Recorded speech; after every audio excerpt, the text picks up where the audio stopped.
Hey everyone, this is Veronica. Welcome to my Scent of the Day video. The fragrance I have today is one that I don't think made it into my 4-part beach series. By the way, part 3 is going to post today, June 8th, and it's focused on suntan, lotion, perfumes, or perfumes that make you think of sunblock or suntan lotion and all of that. Perfumes that remind you of sand and remind you of palm trees. So that's part 3. It'll post later today. This fragrance I would think would have made it into one of those videos, but I don't think I featured it in any, and it's because it doesn't give me the vibes that the bottle says, and it is Jil Sander Sun. Now, ooh, you may recall that I had a real issue with another fragrance from Jil Sander called Sunlight that I wore a few weeks ago. I thought I smelled like a citrus delight, and my family vehemently disagreed and thought I smelled like a fart. I have a video on that and then a review at the end of the week that gives you the whole backstory on that fragrance and everyone's reaction to it. So that one went into the declutter pile. I do have a Jil Sander in the video today, but not this one. There's one called Sun Bath that did make it in. This one here I was hoping would have suntan lotion vibes, and it doesn't. The main accords here are amber, vanilla, and powdery. So nothing like what you would think looking at the bottle. The thumbnail for this, I wanted to give some sort of nod to the sun name. And so you see the sea or ocean behind the bottle in the thumbnail. But what I was really trying to capture was that like sunset amber color in the sky, because that is what this fragrance reminds me of. It's classified as an amber floral. It has so many notes. I call it one of those kitchen sink fragrances. It's got all the notes you can imagine in the world. In the top, it's fruity notes, African orange flower, rosewood, lemon, cassis, bergamot. It does open really quite fresh and bright. Imagine citrus mixed with baby doll head, like toys. Fresh new plastic toys mixed with citrus is what you get at the top. I know that sounds weird, but it's oddly pleasant. It's a weird opening, don't get me wrong. It is strange. You're like, what's happening here? But you're oddly attracted to the smell. It gives me vibes like Lulu from Cacharal, except dramatically toned down and more on the citrus side. In the middle, you get ylang-ylang, heliotrope, carnation, orris root, rose, and lily of the valley.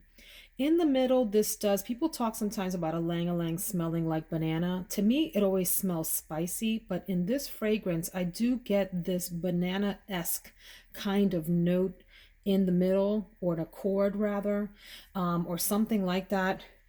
It does smell like fruity, but in a sweet banana kind of way, maybe a little bit flatter than you would imagine a really ripe banana. Maybe a banana that's about to be ripe, that kind of smell.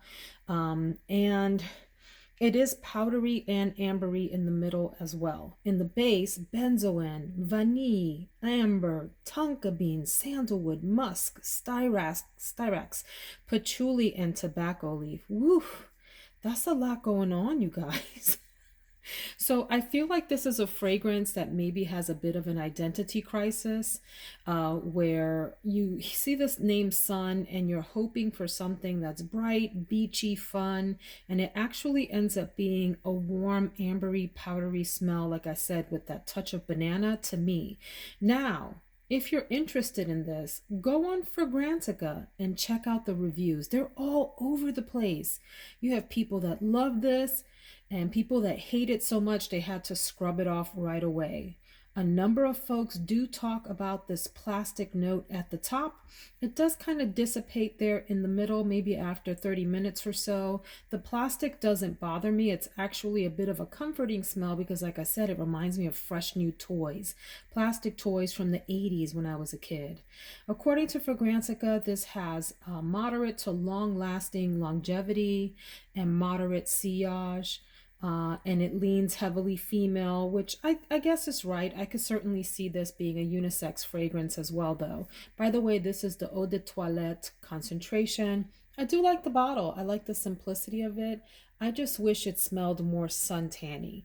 That said, in terms of whether I like this fragrance or not, I don't know what I think. I don't dislike it. I'm not sure if I like it enough to keep it in my collection. Um, it is pleasant enough on the skin. It's one of those that I might give a second try and see what I think. There's nothing about this that I dislike, just to be clear. I guess I was just thinking it would be a different kind of smell.